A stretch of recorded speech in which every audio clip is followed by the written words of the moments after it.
Hello calculus students, here we are with sketching derivatives with a scaling adjustment.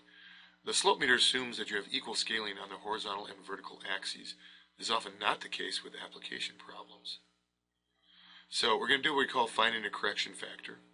In this application factor where I've drawn the displacement on a roller coaster ride, height in feet and time in seconds. We're going to try and figure out the velocity. So the first thing is mark off equal distances on both axes with a ruler or your slope meter.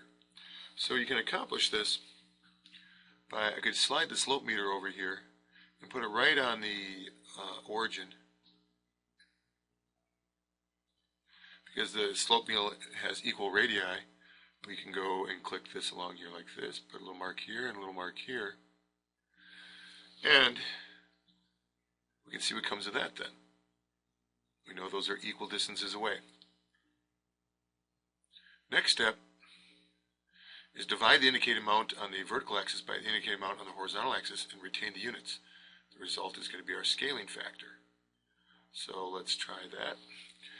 We've got the vertical units here. It looks like it's 5, 6, everything, so 36, 42, 48. So we have 48 feet divided by 5, 6, 7, 8 seconds.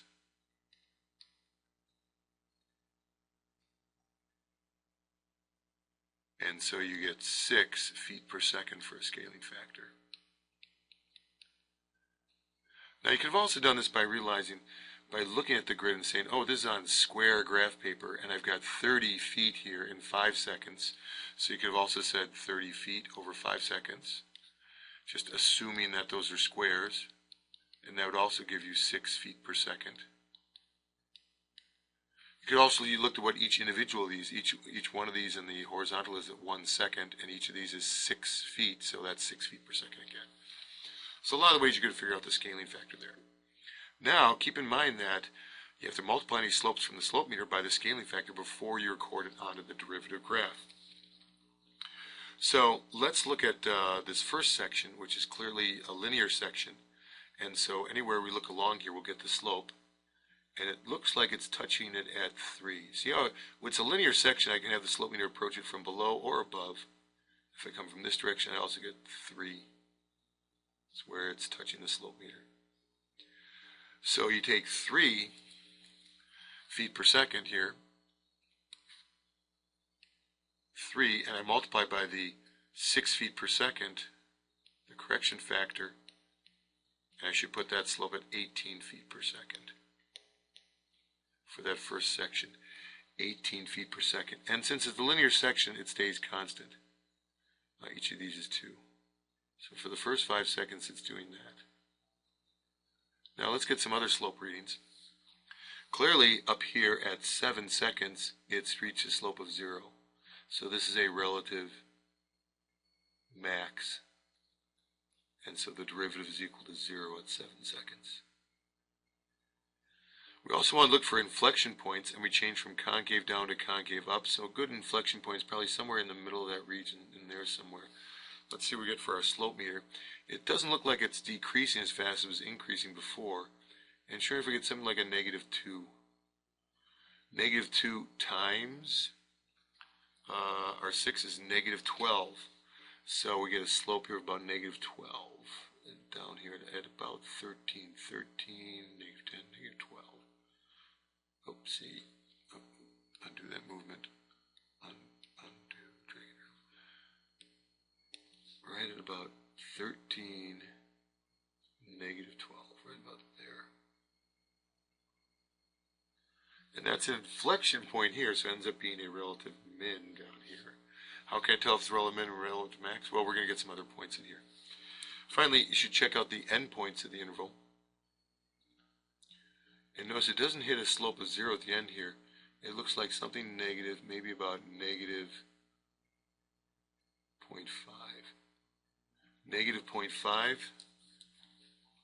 I read -0.5 here, but remember, be careful. The slope meter is saying -0.5. That's assuming you had equal axes. Multiply by the correction factor, so we get 3 feet per second, and -3 feet per second.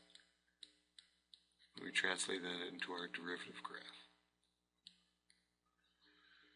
So that's about right there. Now, before we connect the dots, let's look at the whole thing in terms of some of our relationships here. Slide the slope meter aside for a second over here. And sure enough, we were increasing in this section, and that led to some positive slopes over here. We're decreasing this whole section, so that's leading to negative slopes down here. We had definitely a relative max, and that led us to a zero slope right there. Now, in terms of concavity, it actually looks concave up in this section, and that's why we're increasing between these two slopes we figured out. Concave down in this section, that whole section, so that's why in the whole area we're decreasing from some positive value through zero down to a negative value. And here's our inflection point. And that inflection point, well, is it a relative max or min? Well, the derivative is decreasing and then increasing, so it must be a relative min. Relative min over here.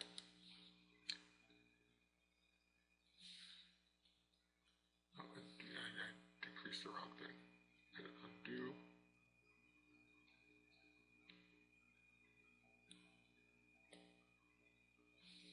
Still need that one, put the relative max in there. There you go, relative max right there, right at the top. So, connecting the dots then, let's see how it looks.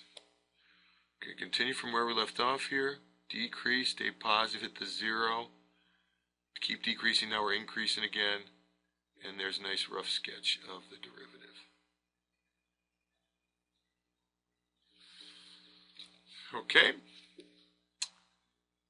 alright, flange, oh, one thing else, our velocity here. We're going to label this as what? We saw it with the correction factor. It's going to be feet per second. Feet per second, which is what you expect for a velocity. Units of the vertical axis divided by units of the horizontal axis. All right, flange out.